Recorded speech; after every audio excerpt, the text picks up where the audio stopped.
If you want to have a wedding, it's going to cost you $100K. So I fear we've lost the plot with weddings. What I'm asking is anyone taking out a loan for your wedding? I know that's so silly, but I don't really have any other choice. Okay, so today we're going to be talking about wedding debt because some of the numbers that have popped up on my TikTok are off the walls. People are going into massive debt for a one-night party, and I mean in the six figures. And we're also not talking about the super rich. These are normal, everyday people talking about their prices and quotes. And to be honest, I just can't believe it. We have a ton of stuff to go over today, along with comments from you guys from previous videos. So if you want to be featured on a future video, leave in the comments down below. But let's start off with some of the average prices you're going to see in 2026. Your wedding day should be memorable, but should it cost this much? I'm not so sure. This is the projected average wedding cost in 2026 per the Harpson Journal. Starting off with the venue and catering average projected cost of $13,000, photography and video average projected cost of $3,600, planning and coordination average projected cost of $3,000, floral and decor average projected cost of $3,000, entertainment average projected cost of $2,500, attire and beauty average projected cost of $2,000, rentals and lighting average projected cost of $1,800, stationery and signage average projected cost of $700, transportation average projected cost of $500, miscellaneous average projected cost of $1,000.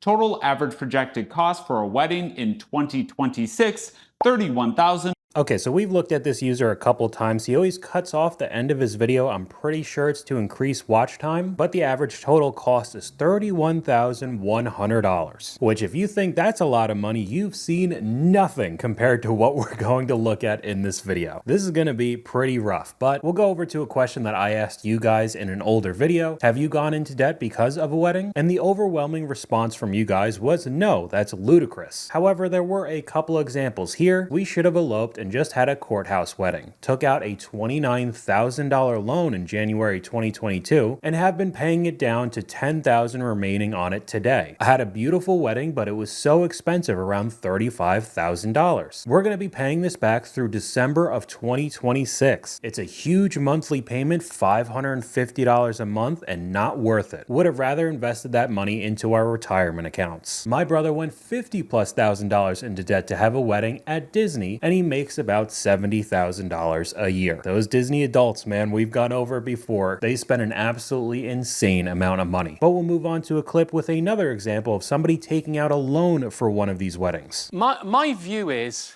your wedding is one day, your marriage is for life. £37,000 worth of debt for one day doesn't start your marriage off particularly well. And I would prefer people out there to protect their marriages and their married life rather than have that one day that puts them in debt. I don't like debt for a wedding. That's a very substantial amount of debt. Now, I don't know how much you earn, but I have my three questions that dictate whether someone's in debt crisis. The first one is, do you have more than a year's salary in debt, not counting mortgage and student loans? Now, if you earn £140,000 a year, that's doable. If you earn £50,000 or £40,000 a year, that's a very difficult amount of debt. And most of the examples that I see on social media, people talking about how much they spent, they are not making $140,000 a year or $250,000. They have average salaries like everyone else. So $30,000, $50,000, $100,000 worth of debt will take years, if not decades, to pay off. We'll talk about that a little bit later. At least spend it on the honeymoon instead. That's what I've said before. If you truly wanted to spend that kind of money, wouldn't it be cooler to go and travel for weeks or months instead of having that one single party for the night? Married on Sunday, bankrupt by Monday. That one's pretty good. I knew a couple who took out a £20,000 loan and they divorced 2 years later. Loan lasted longer than the marriage. And we also have a comment from you guys here. If you're starting off your marriage in horrendous debt, then it isn't a dream, it is hell. And in this climate where money is tight, you are just asking for more problems in your relationship. So I fear we've lost the plot with weddings.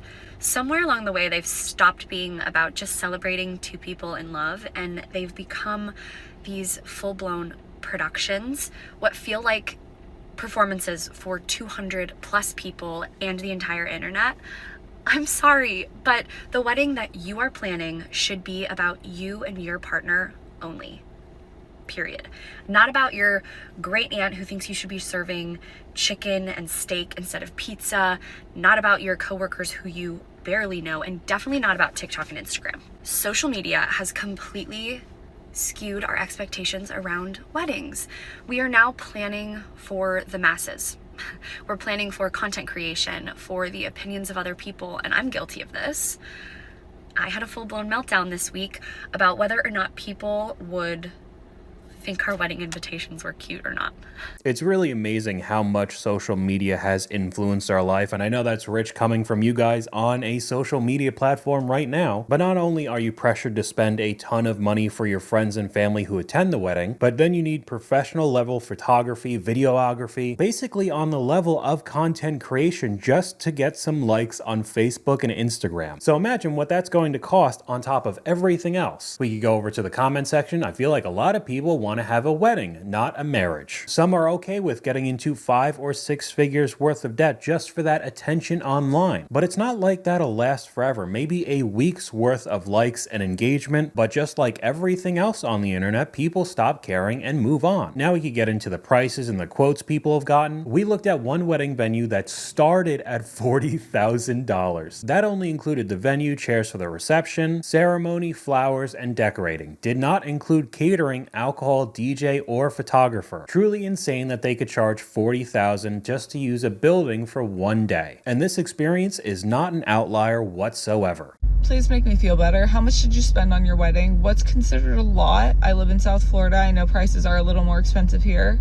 Everything seems like a lot, and I want to feel a little bit better. And I also want to convince my mom that these prices aren't outrageous, because she thinks $15,000 for a venue is outrageous, and I think that's like kind of reasonable. Am I right? Especially for like the most gorgeous venue in the entire world. I don't know what venue she's talking about. Maybe she's absolutely in love with it. But even with $15,000 being wildly expensive, in my opinion, there's a lot more examples out there that are much more money. Nothing goes on a credit card. It's one day, and to be honest, you'll be stressed the whole time anyway. You guys saying $35,000 to $120,000 are wild. What a waste. Micro wedding with 50 guests, DIY most decor, still spent $25,000. Another thing that I feel like has been blown out of proportions, apparently having 50 people there is considered a micro wedding now. You apparently have to have hundreds and hundreds of people at your wedding to be considered normal sized, I guess. Here's an interesting comment from somebody who I feel like is just trying to inflate the numbers for his business. Charleston photographer here. Most couples in the area spend somewhat between $100,000 and $200,000. So when he asked $5,000 to $10,000 for some photos, you know, it's not that bad. I see people spend $250,000 on this day. Planning a 2026 wedding looking like it's going to be over $100,000 to $125K for a wedding in Virginia, and it's not even going all out. Saving where we can. You're saving, and it's still a price of a high-end vehicle? In that same argument too, I know if you get an expensive like Mercedes GLS, it'll clearly depreciate and you'll lose a lot of money, but at least you have transportation of vehicle. This just disappears within a weekend. Most venues I inquire start at $35,000 to $40,000. Again, how are so many people affording or paying for these weddings? What does the average couple do? That's a perfect thing to ask, because most of these people are not making $120,000 a year each. They're taking out loans, putting it on credit cards, going into crazy debt. We were hoping to spend under $40,000. So far, the venue, food, and alcohol is a little bit over $70,000. I got quoted for $104,000 for a venue in New Jersey. These comments just go on and on. How do we end up in a world where wedding planners call a wedding between $75,000 and $100K a budget wedding? I just got quoted $150,000 minimum spend for my food and beverage at my #1 venue. What is this? Now, this next clip is a little bit of advice if you are planning on doing all of this, and will probably save you a decent amount of money. For my brides-to-be,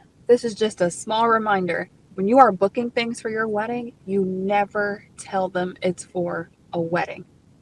Ever. You tell them it is for a party.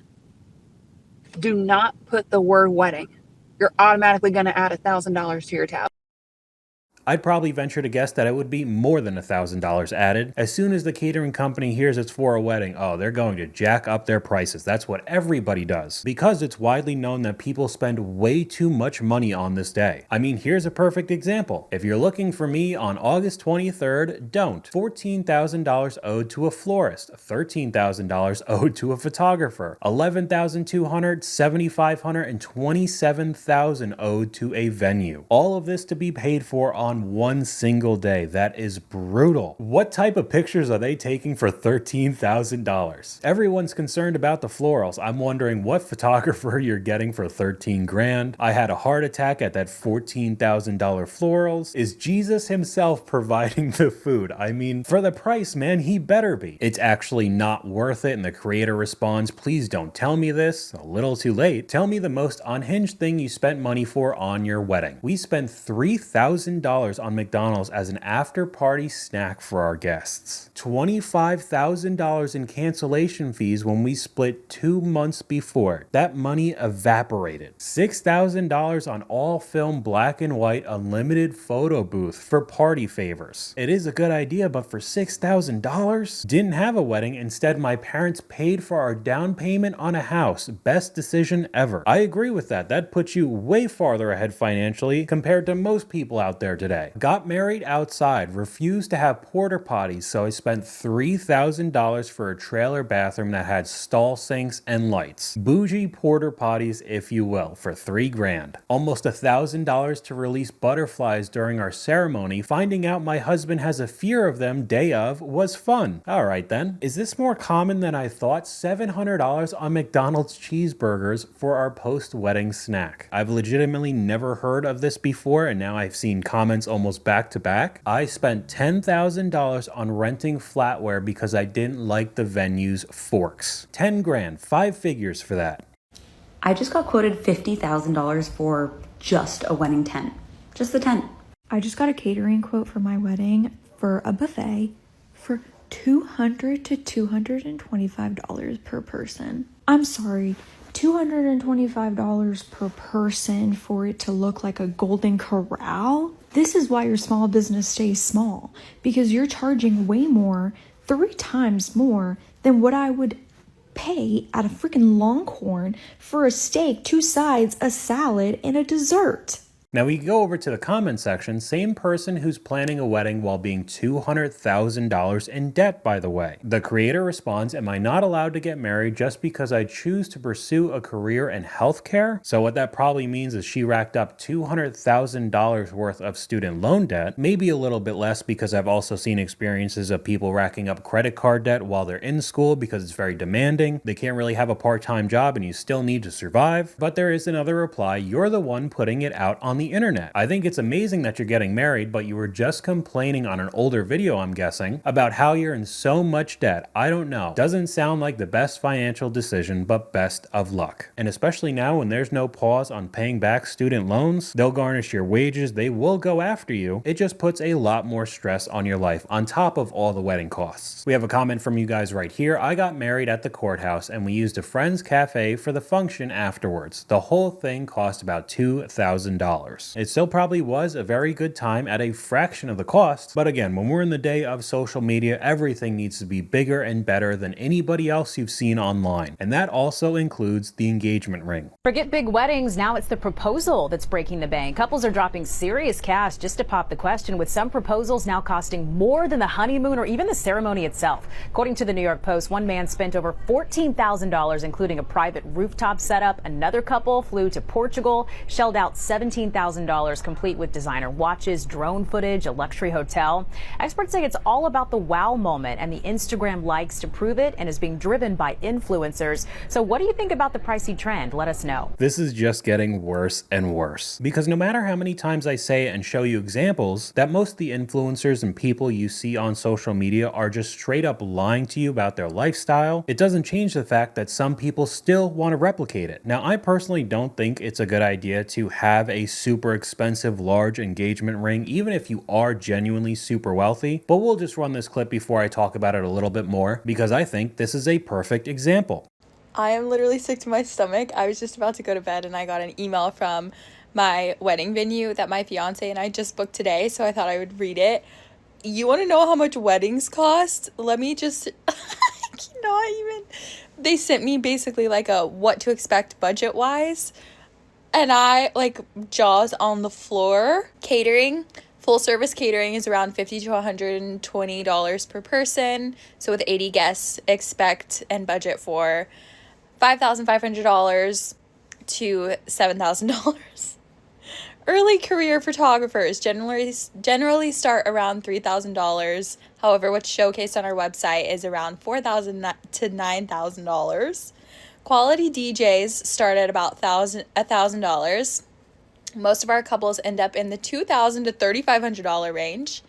Estimated budget approximately $700 for linens and napkins. Couples getting married at this venue usually spend between $30,000 to $60,000. Okay, so I cut off a decent amount just ringing out all the other costs, ending at about $30,000 to $60,000, which is a wide range, but we'll just move on to the comments. Okay, but your ring. If that ring is real, you could afford that wedding. Shake my head. That was most of the comment section. So much so that the creator had to respond, hey, just to clear things up, my ring is a real diamond, and I still do not want to pay $60,000 for a wedding. Hope this helps. You're claiming to have a $400,000 ring, but can't afford a $60,000 wedding. It went on and on. But it does add into the fact that people clearly notice and then now think that you'd be super wealthy. And that's probably not something I would want to show off in today's world. I feel like it just puts a target on your back. I'm not much of a jewelry person in general. I mean, if you have like a ring or two or just a simple necklace, that's fine. But if it's loud and big and flashy in your face, I just think it paints a target on your back and it's just not the safest thing. But speaking of the rings, we have a comment from you guys here. A manager I worked with was engaged to his second wife while still paying off the first wife's wedding ring. Wow. But now we can start going into even more expensive versions of the wedding. Of course, the destination wedding. Can somebody please explain to me why people want you to travel the farthest distance possible to see them get married?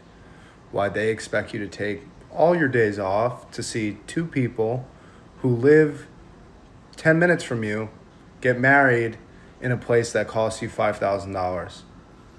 Do you think we can just stop doing that?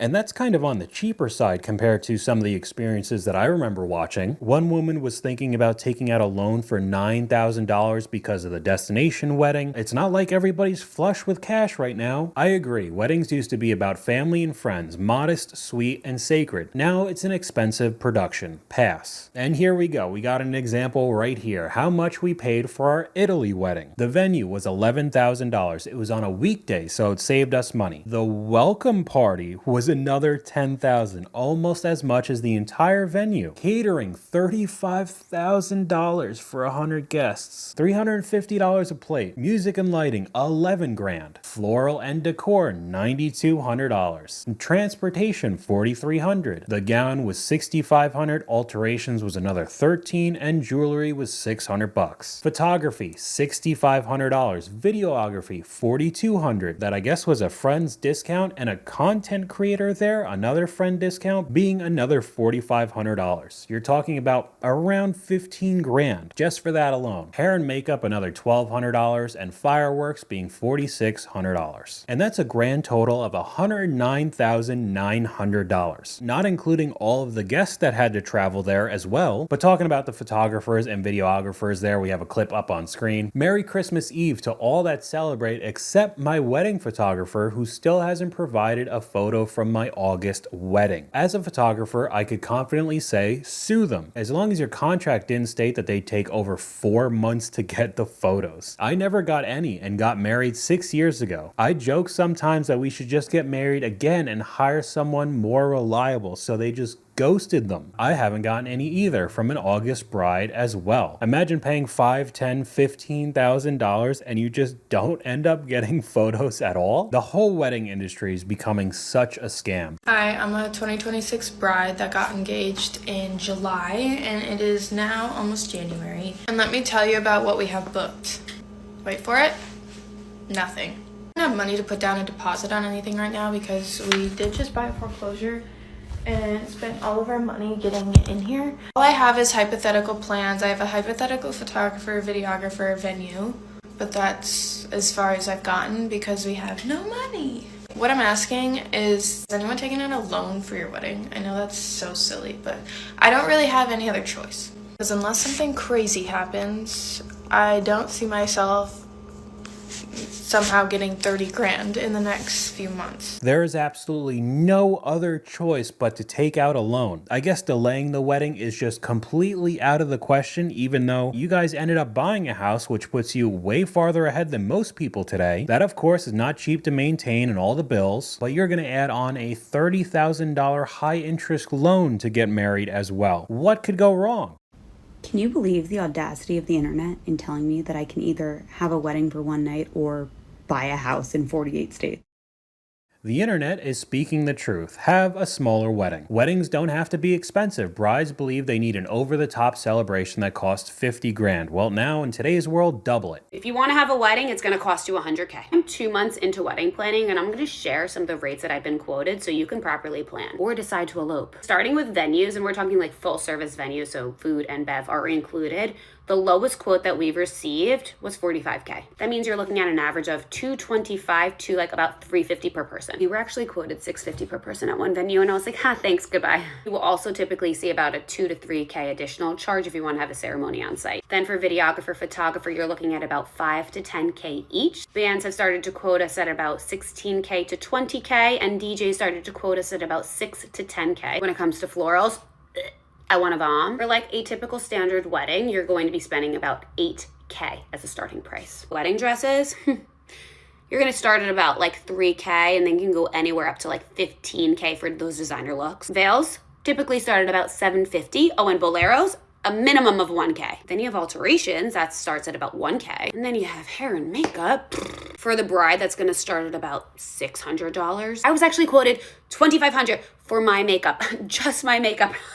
Okay, so we're just gonna cut it off there because this goes on and on with more expenses. We'll go over to the comment section though. I got married in 2021 and only spent $11,000. Maybe you need to adjust your expectations. As a photographer, I think you just have expensive taste. You keep getting quoted these prices because you're probably drawn to higher end vendors, so it's definitely going to cost more. These are not luxury prices. $60,000 to $100,000 all in is pretty average for New Jersey and New York these days. Wonder why I don't live there anymore. And even that won't get you all top tier vendors and frills. A true luxury wedding is easily $200,000. Well, I somewhat recently went to a wedding in New Jersey and the total cost was around $10,000. So $60,000 to $100K being average is just wildly off the mark. Unless you want to have that big Instagram production. Sorry, this isn't average. Everything being quoted would be considered luxury market. This is from Dusty, the wedding photographer. This is his job. That isn't a standard wedding, and it goes on and on. So a friend of mine knows a couple who are going to get married soon, and between the two of them, they have around $100,000 saved. Now, the wife or the wife-to-be wants to spend about $100,000 on their wedding. And the husband also wants a wedding this big or, somewhere near it, but simultaneously wants for them to buy a home and start a family as soon as possible after getting married. If they go through with that expensive wedding, they will have nothing at the end of it. Absolutely nothing. I present that information to you to then ask, who in their right mind would ever think that this is a good idea? Who in their right mind would spend that much money on a wedding when it's every penny you have? Props to them for not wanting to go into debt for it. But are we being serious here? $100,000 wedding? I think if you even had $1 million net worth, having a $100,000 wedding is also stupid. But all the money you have on one day that no one the following day and every day after is going to remember or care about. And we've gone over the consequences of doing something like this before, a clip up on screen. This was in my bad financial decisions video, where this guy on a podcast was still paying off his $50,000 wedding and they were about to have their 10-year anniversary. They took out loans and put it on credit cards. I mean, you're talking 20 to 30% interest rate. Is it really worth paying it off for a decade? I can't imagine so. And I am glad that some people are waking up to this. Because even if you did have that kind of money in the bank, it could be put to use so much better than this party. I will pay each of my daughters $35,000 not to have a wedding. Now, before you come at me, they each know that if they decide to have a wedding, that's totally okay. I will support it. I will pay for the wedding. They won't get a check, but I will pay for the wedding. I will be there and I will participate fully. They'll have a smaller budget and we'll make it nice. But if they choose not to have a wedding, they will get a check. And The reason I'm going to do that is because most married couples start off their marriage in debt. And the average cost of a wedding is about $35,000 right now. And to me, that is a huge waste of money. Now, that's my personal opinion. I got to have the big fancy poofy wedding. My husband and I spent the first 5 years of our marriage paying off that wedding debt. And if I could go back and invest that money in a home or the stock market or literally anything else, and just have gone to the justice of the peace or had a small backyard family wedding, and then gone on a nice honeymoon and put the rest down on a house, that would have been a better start for us. My dad gave me $12,000 to not have one 15 years ago. I quit my job and traveled Europe solo for a year, but I met my French husband there. My parents gave us $50,000 for my wedding. I used $15K for a down payment on a home, $10,000 for a month trip to Europe for a honeymoon, and we invested the other 25 grand. I'll say it over and over again until I'm blue in the face. One of the biggest reasons for the high divorce rate in today's world is financial stress. The more expensive the wedding is, the higher chance of divorce. And this is not my opinion. The Monetary Law Group did a study and found that when couples have weddings that cost over $20,000, they were 1.6 times more likely to get a divorce. That means if you spend $20,000 on your wedding, you are 60% more likely to get a divorce than people who don't. I think there's 3 major things that cause that. Number 1, financial stress. When couples first get married, they're walking into their marriage with debt from their wedding, and that's immediately going to cause tension and resentment. Number 2, when couples do spend over $20,000 on their wedding, they are choosing to prioritize image over the functionality of their actual relationship. And lastly, the correlation with personality traits. Those who are drawn to extravagant displays often score higher in traits like narcissism and materialism, which are both linked to lower relationship satisfaction and longevity. And I think a couple comments from you guys goes very well with this. Imagine going into debt for a one-day event that will ultimately be the deciding factor in the divorce a few years later. If you think a wedding costs a lot, wait until you talk to a divorce attorney. The whole reason to get married is to stay together forever, right? It's not really looking that way as much anymore. It's all about the wedding. But we'll finish off this video with a clip up on screen right now. Us happily married, full savings account, and 0 wedding debt. Bills paid, and watching you call us broke for having a $1,000 micro wedding. I also had a micro wedding, spending $2,000 max, didn't pull from our savings or investments. The goal is to marry your person, not the actual wedding. Exactly. I'd rather just get married in a courthouse and go on a nice vacation. No reason to go into debt for one day. That's what I was saying before as well. I would legitimately rather spend the $10,000, $20,000, $30,000 on an insane trip around the world. But that's all I got for you guys today. Let me know what you guys think in the comments down below. YouTube thinks you'll like this video popping up on screen right now. But hopefully you guys enjoyed this video. If you did, please leave a like, and I'll talk to you guys later.